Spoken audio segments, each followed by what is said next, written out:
Welcome to Season 7 of the Institute's Child Welfare Podcast, where we delve into the efforts of child welfare leaders as they explore innovative strategies to support system-impacted parents and caregivers.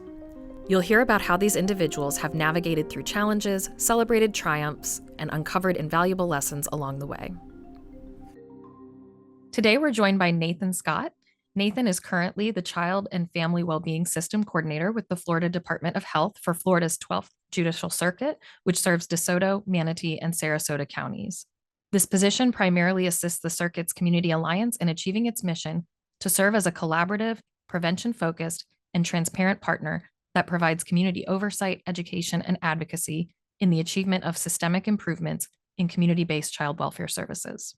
Nathan has 18 years of experience in child welfare, including 9 years in direct child welfare service as a case manager, case management supervisor, and assistant program director in Circuits 6 and 12. Thanks for being here, Nathan. Thank you for having me. Good morning. Good morning. We're also joined by Dr. Kathy Moore. Kathy is a research professor in the Department of Mental Health, Law, and Policy of the Louis de la Parte Florida Mental Health Institute, otherwise known as FMHI, at the University of South Florida.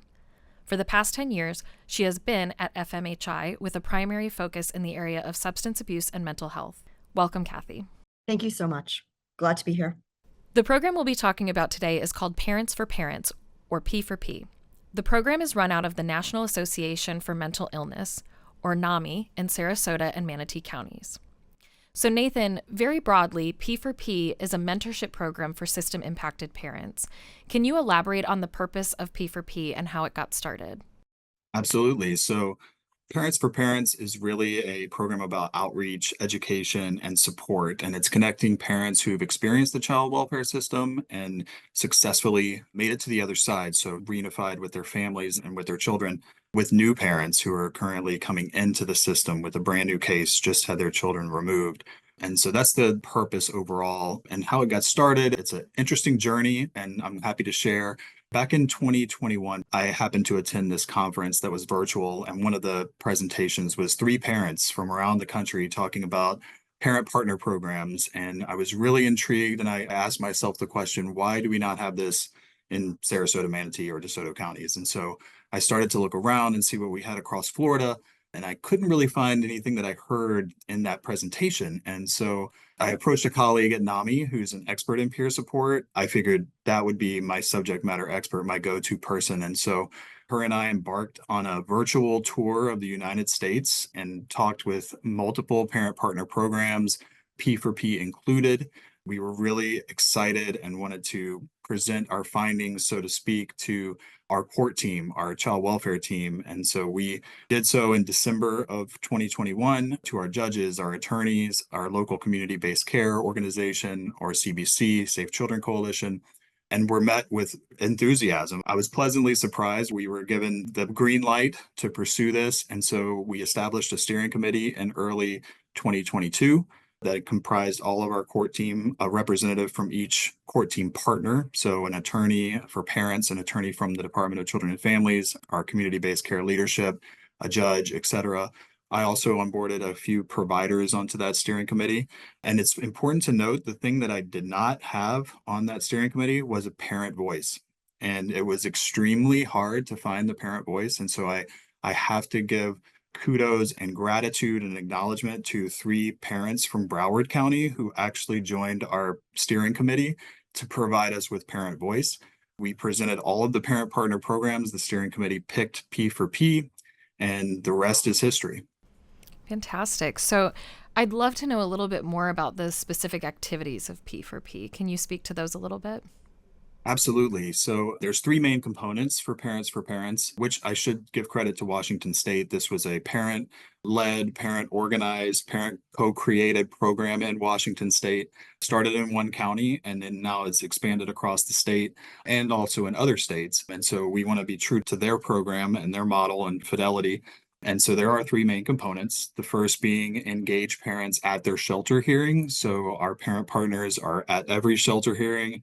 And when the judge upholds the shelter, meaning that there was a removal within the past 24 hours and the judge says, yes, this was legal and this removal will stay in place, this child will be in out-of-home care, and the parent partner is there to meet that parent, to share, I've been there before. 5 years ago, for instance, I was sitting in that exact same seat and I made it to the other side, and I can help walk beside you and show you how to do this. The second component is that within a very short period of time of the shelter hearing, there is a dependency 101 class, which is basically the parent partners teaching. It's a 2-hour class. They're teaching the parents everything they need to know about the child welfare system. What are the terminology? What are these words that you're hearing that you may have no idea what people are talking about? What to expect? What is the staffing? It may sound silly, but how to dress for court, things that I think some of us take for granted, how to ask questions, the importance of visitation, things like that. And I think the coolest component of the Dependency 101 class is we have videos from all of our court team partners. So a parent attorney, our judge, the guardian ad litem office, our community-based care organization, even our Department of Children and Families attorneys that are directed to these parents and telling them who they are, what their roles are, if they see them, why they can or can't talk to them, things like that, so that the parents become familiar with those roles. And then the third component is a peer support component. So it's ongoing support in whatever capacity the parent might need. That could include as little or as much support as they need. In our first year, we did almost 1,000 individual peer support contacts, individual contacts with parents. It could be, again, as little or as much support as they need. That could include going to court with them, to be sitting there next to them as support, going to staffings, helping them draft an email, helping them through a crisis. And so those are the three components. Thank you so much. It's incredible to see how much this has taken off. Like you said, you started this just a couple of years ago. I know that we connected in the spring of 2023 about the possibility of evaluating P4P. It sounded like anecdotally you were seeing positive results, but I really appreciated your desire and willingness to put it to the test. Like you said, peer support models aren't necessarily new to social services or human services, but when it comes to parents and child welfare specifically, there's relatively few reported studies. I did a quick scan of the literature, and it looks like in 2022, Saturn and colleagues completed a systematic review of peer parent programs in child welfare. And although there were only 4 studies that met the eligibility criteria to be in that systematic review, they did indicate higher likelihood of reunification, so some promising results.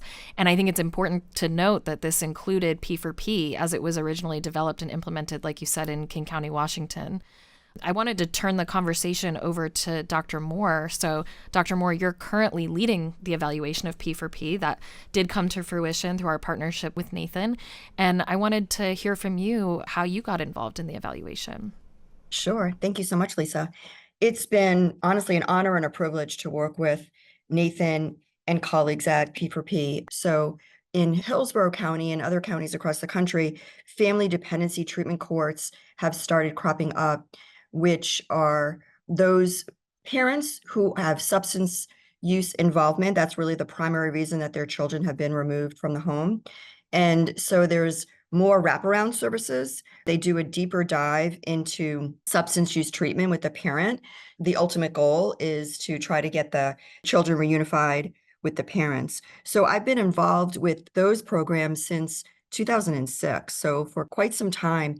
And last year, as you mentioned, P4P really wanted to start thinking about doing an evaluation and getting it to a more national playing field. And at the same time, as the director of the Florida Mental Health Institute, we were thinking about a colloquium. We do one every fall, and we do a different topic area because the Florida Mental Health Institute cuts across numerous issues relating to mental health, child welfare, criminal justice, and addiction. Last year, we really wanted to focus on peer support. So I reached out to a colleague who is actually on the board for NAMI Sarasota and recommended P4P. So one of the peer support specialists there. So that's how we got connected. And then with my prior work evaluating some of these programs, it was just a natural collaboration and relationship. And I'll tell you one other caveat to that is that one of our former graduate students is at the Office of Child Welfare and really, again, was a cheerleader in wanting to evaluate this program. So it worked out really, really well. We worked on the contract through the fall, and early this year, it was finalized. So we're just starting now to conduct some of those evaluation activities. We're really excited about this whole process. Excellent. Thank you so much. Nathan, I'm so curious about the parent mentors. Can you talk a little bit about how they're selected for this role, if there's training involved, what types of supports are in place for them? Absolutely. So I will say the hardest part is finding your first parent partner. We were told that when we were talking with Washington. Parents don't usually hang around after their case is closed. And so it was hard to find the first parent partner. And interestingly, the first parent partner that NAMI hired was actually referred to us by another community organization that was looking to hire her as a family navigator to do some peer support in the first 1,000 days area of life with babies and mothers and pregnant and postpartum families. And she actually was unable to take that position at the time. And so when we came around looking for our first parent partner, she was referred to us and I cold called her. Basically, I did some outreach and talked with her and we brought her on board. And she happened to know another parent who ended up becoming our second parent partner through some of her connections out in the real world. That's the hardest part, finding the first one who ended up knowing the second one. We hired on our two parent partners, and how we continue to identify parent partners is number one, we have the funding to bring them on board because these are not volunteer positions. These are actual jobs and we pay them. And so to find the new parent partners, we actually are finding those folks as the parents that are working with the program today. So something that Washington told us was this was, for lack of a better term, a self-fulfilling, self-replicating program. So your next parent partner is actually the parent who you are working with right now. And we are seeing that as we are onboarding new parent partners. And so that's really cool to see that we're finding that they're valuing the program so much that they want to continue to work with the program and give back in that way.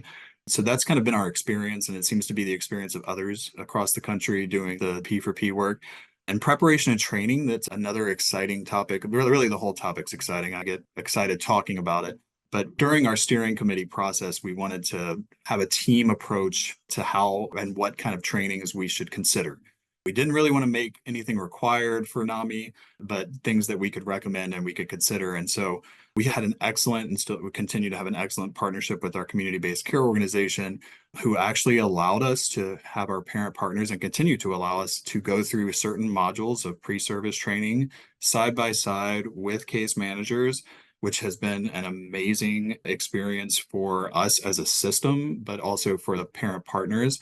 So it's a really interesting, if you think about it, they've been through the system as a recipient of services, and then they come full circle back around to learning what case managers are learning on how the system operates. Why are things the way they are? How are folks trained to do the work that they themselves experience?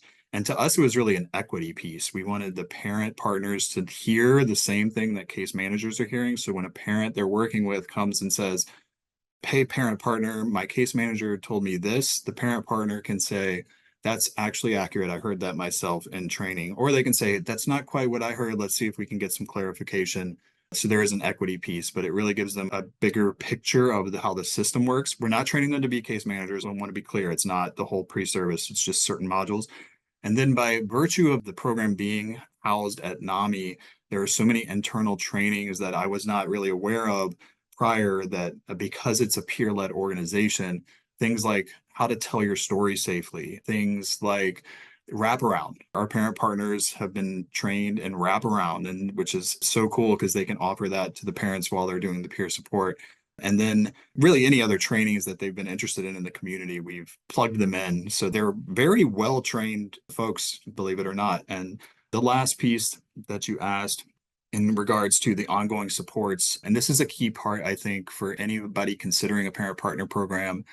Washington told us that we should consider having an LMH, a licensed mental health counselor, or a licensed clinical social worker available to the parent partners in case of triggering events or things of that nature. And so we did just that. NAMI contracted with an individual who has extensive peer support in his prior work, and he's retired now, but he's a phone call away for our parent partners when they find themselves triggered or whatnot. And he doesn't report back to NAMI or their leadership other than the billable hours that he accrued, which is a key piece. So they have somebody who's there for them at any time that they need that, and they have utilized that support. I would say the other supports, include our system professionals, myself, and other people who are really supportive of this endeavor, this journey that we're on with these folks. We can be pretty protective, but we found that that's not even really necessary. But we're there to support them, to uplift them, to make them feel like part of the team. I think that's the big piece, Lisa, is since I've been in the system, we've talked about incorporating parents and bringing them to the table. And sometimes we have, but have we really done that in an authentic way? And so that is a key piece of the support, I think, is to really elevate their voice and treat them as partners in this process in terms of the parent partner being at tables, but even in terms of the parent themselves being at those tables when they come to their staffing about their children, their voice, elevating that and making sure that they have a fair and equal share of the seat at the table. Absolutely. And it sounds like you've taken such a thoughtful approach to curating this team of partners. I wanted to shift and talk about the parents, the current parent participants in P4P. So, as we know, system impacted parents have so many quote unquote to-dos on their case plans. And I'm curious if and how P4P is offered so it doesn't feel like another checkbox to them. That's such a good question because you're so right. So I think at the beginning, it probably feels like another checkbox or just another piece of the overwhelming puzzle. And so I would start by saying maybe even consider P4P the anti-checkbox because what they're trying to do is help the parents complete the checkboxes. So it's 100% voluntary, number one. So if a parent doesn't want to participate, which sometimes happens at the very beginning, they don't trust anybody that's approaching them from this court hearing, including a parent partner sometimes. But it's really about finding the opportunity for them to share their story, their experience with the parent, to build the mutuality and the trust that, hey, I've been there before and I've made it through, and to provide the hope. It's the hope piece that I think is so important at the very beginning that, hey, there's somebody like me. And we were very intentional, Lisa, when we started talking about a parent partner program in general. We did not, as a community, and our community-based care agency agreed with us, we did not want this program housed at our community-based care agency or at the department because of the trust factor. And we all agreed with people from those two entities agreeing with us. And so NAMI took it on, and it's a little out of their wheelhouse, but they took it on because they are a peer organization. And that's part of the message when they first interact with the parent is we are not the department. We don't report to the department. We're not the case manager or the case management organization, nor do we report to them. In fact, they don't even take notes of their interactions with the parents. That is a key piece that we talked a lot about. They're not reporting progress or lack thereof back to the case management organization. And we actually have a gentleman's agreement with all of our attorneys that they are not to be subpoenaed on either side from the department or the defense if there's a TPR, termination of parental rights, or trial in general. And that's supported by our judge as well in this process, which I think is key. I think it could destroy the program, right, if we had them subpoenaed. But in terms of the checkbox, if they're doing it right, then it'll feel much more like a support, like somebody in their corner, like somebody they want to tag along with them to all of these different things. The best example that I'll finish with in terms of that is from December 2022 to December 2023, we served over 150 parents just in Sarasota County, and we had about 100 removals. So you can see if we just average that out, it's about 1.5 parents per child that was removed. So resistance is low if we look at it that way. So some parents might not be available, some might not be around, but I think that's a good example of how we can overcome resistance. Great. And what are some of the supports that they seem to seek out or appreciate the most? I think this isn't going to be a surprise to you or anyone listening. Housing is the number one thing that folks are struggling with, and other concrete supports. I think it's a really interesting window to look at what our families are actually struggling with as a snapshot of what the parents are asking for help with. And one of the things that our parent partners would tell you is they've navigated a lot of these systems themselves. So they actually know a lot of these resources. And it kind of goes back to the not what you know, but who you know and how you know how to navigate some of these things. So they offer that wisdom to the parents. in the process of some of their support. So it's not just about the case plan, it's about helping them build a successful life beyond the child welfare system so they don't have to interact with us again. And then in terms of their case plan and the child welfare system, it's guidance. It's, I don't know how to navigate this thing, or I'm trying to get into a parenting class, but there's a wait list, or it's not at the time that, and I have to work and I need it to be at a different time. And so they try to help them navigate some of those barriers and provide them with guidance. But in terms of appreciating the program, I asked our parent partners in preparation for today, what is their experience? And they really focused on more of what they feel parents appreciate about the program. It's their system knowledge, the parent partner system knowledge, which goes back to that training component we talked about before. So when they have a question, most of the time the parent partner can answer or knows who to go to get the answer, regardless of the situation. They feel safe with the parent partner because they feel it's a no judgment zone. You know, these people have been there before, just like me, and there's no judgment and there's a true feeling of partnership, the shared experience of having somebody that's walked through this journey. So I think all of that leads to this overarching theme of hope, that a parent partner is somebody who's there for the parent, provides them hope, and they can see that as hard as this may be, somebody, in fact, now multiple somebodies, because now we have a growing team of parent partners, have made it to the other side. So I can too, right? In terms of support, I think those are the things that come to mind. Thank you so much. When you talk about the program, it reminds me of kind of teaching them the unwritten rules, showing them the undocumented resource connections, right? I think that there is a lot about this system that is very challenging for parents to navigate. And like you said, having somebody who's done those things, seen those things behind the scenes is such a great support for them. Kathy, I know you're still in the midst of the evaluation. I'd love to hear your plans around that and if you have any preliminary findings that you can share. Sure. Thank you, Lisa. Yeah, I mean, we're so, again, as I said earlier, so excited to work with P4P. As you can hear from Nathan, it's such a wonderful program and deserves all the recognition and support. So hopefully the evaluation can do that justice.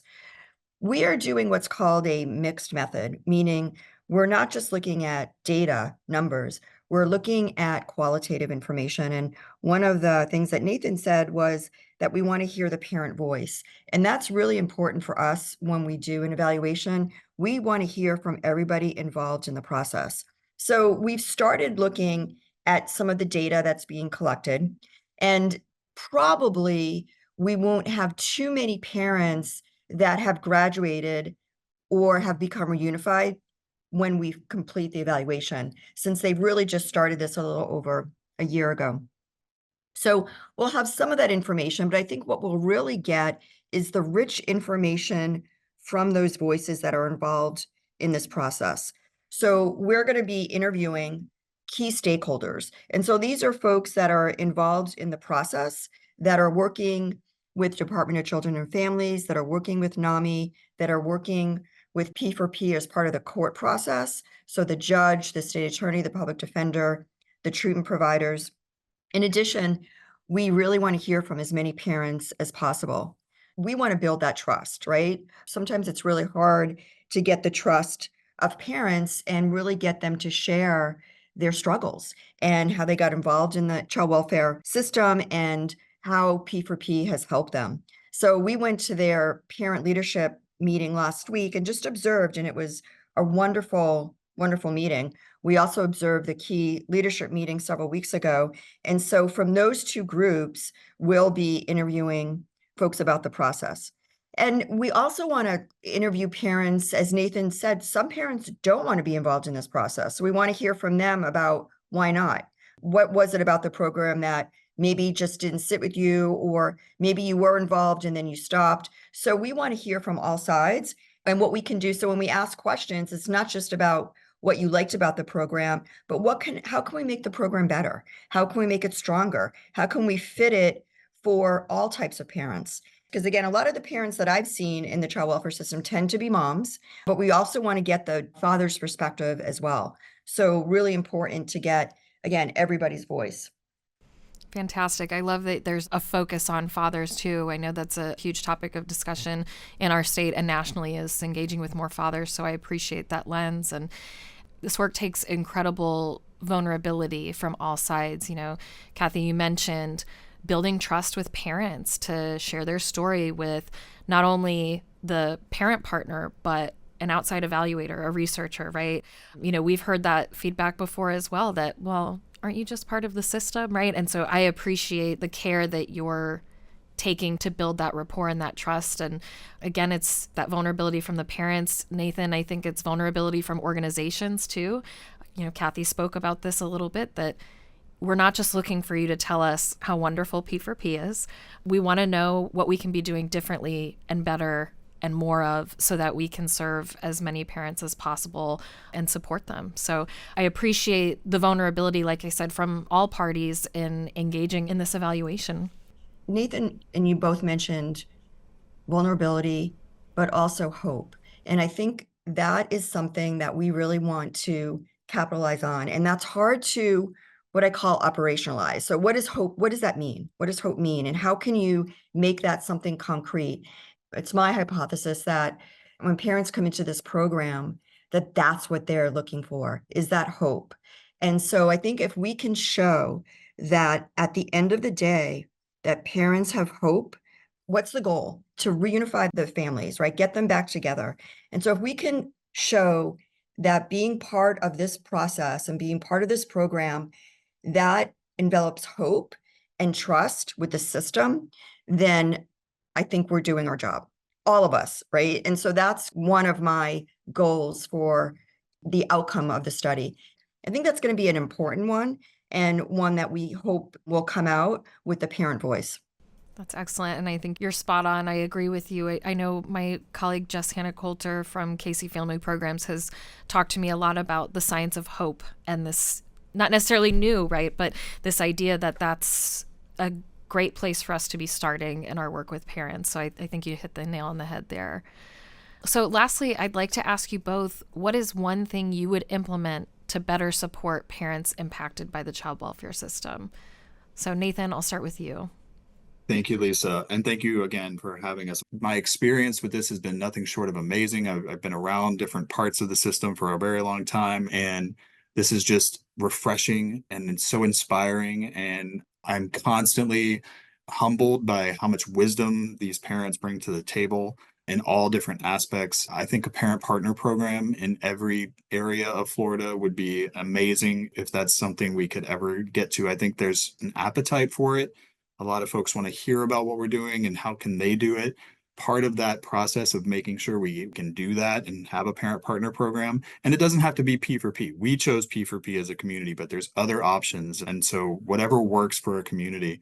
But if we're going to pay them, which we firmly believe compensation is required in this process, there are background check issues that exist in Florida that prevent or make it a significant barrier to pay parents with a background, perhaps using certain state dollars. And so we have to be honest with ourselves about that and look at that and address that and say to ourselves, is this something that we want to tackle in order to help get parents and parent partner programs that are compensated fairly and adequately across the state? And in lieu of that, if that's something that people are working on and are having trouble getting to the final goal of getting the parent partner program, then at least establishing some sort of authentic, diverse parent advisory committee within their child welfare system that is driven by parents, that is welcoming to parents, and that we as system professionals authentically give them power, share our power with them, and listen to what they have to say. And not, it cannot be as it has been in the past in certain circumstances where they give us their feedback, we say thank you, and then we go about our business. That if they're telling us that certain things need to change, that if we can change them and it makes sense, then how can we do that together? We really owe it to them to give them a survey. We should be asking the folks, the youth, the families, the parents that we're serving, what has your experience been? And, how can we do better? What did we do right? where were our successes? What are our strengths? What are our weaknesses? And so I think in lieu of a parent partner program, I think maybe the easier step is the parent advisory committee, but I still think that a parent partner program should be a goal for everyone. A little bit of a long answer, so. No, I think that's fantastic. And I think it really circles back to what we started talking about in the beginning of this conversation, is that peer mentorship models are not necessarily new in social services. And just this last session in 2024, there was legislation that was passed specifically to the issue that you were talking about with respect to background checks. And it was for individuals who have experienced homelessness and serving in sort of peer mentor capacity. And so it does seem like there's a timely avenue to start thinking about this a little bit more creatively if this is a place where we're able to expand programming in Florida.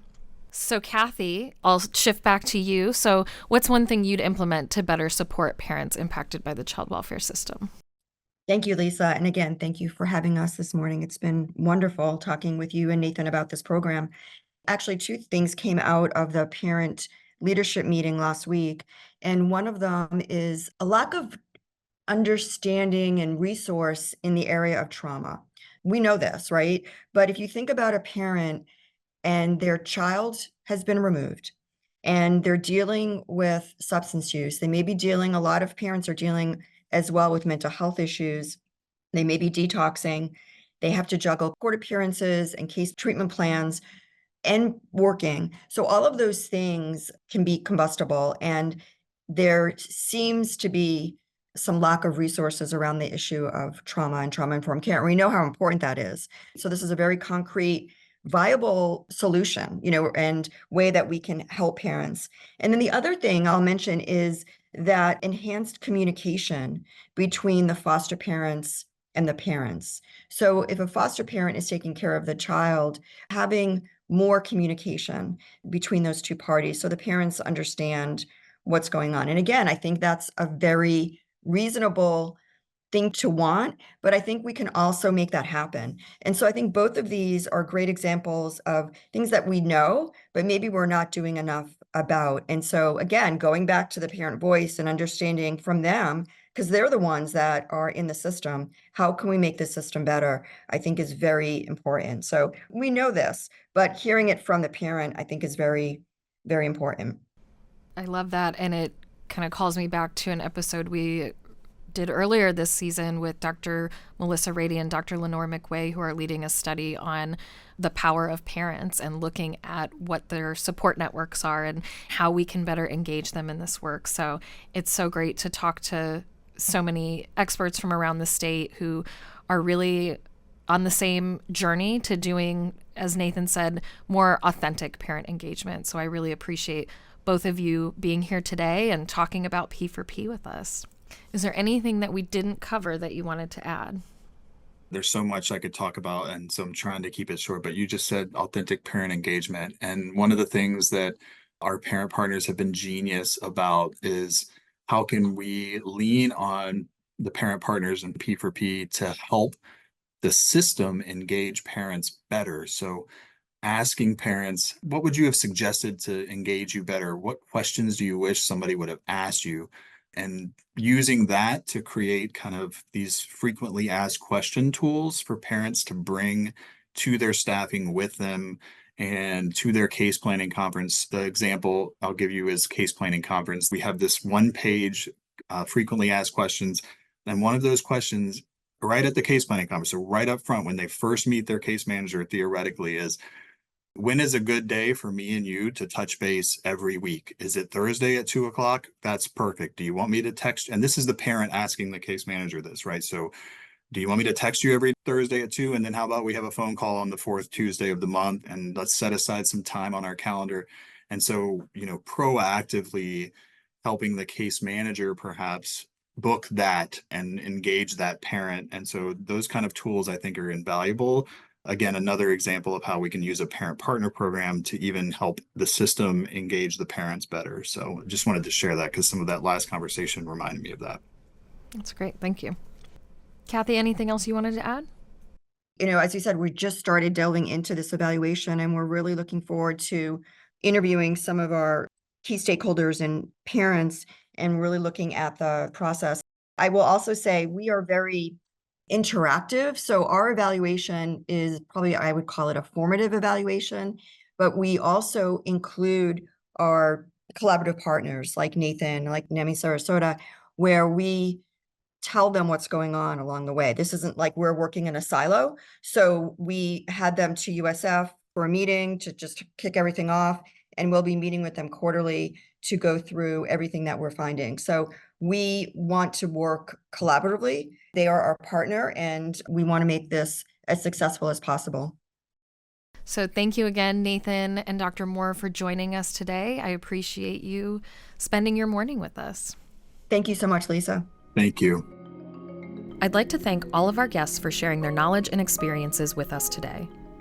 If you're interested in learning more about this episode and our guests, please visit our website at www.ficw.fsu.edu. You can also follow the Institute on Facebook, Instagram, Twitter, and LinkedIn at FSU Child Welfare. Thank you to our Director of Communications, Emily Joyce, our producers, David Heller, Brantley Jones, and Alina Bachman, and our audio engineer and editor, Izzy Kring. Finally, thanks to all of you for tuning in today. I'm Dr. Lisa Magruder for the Florida Institute for Child Welfare.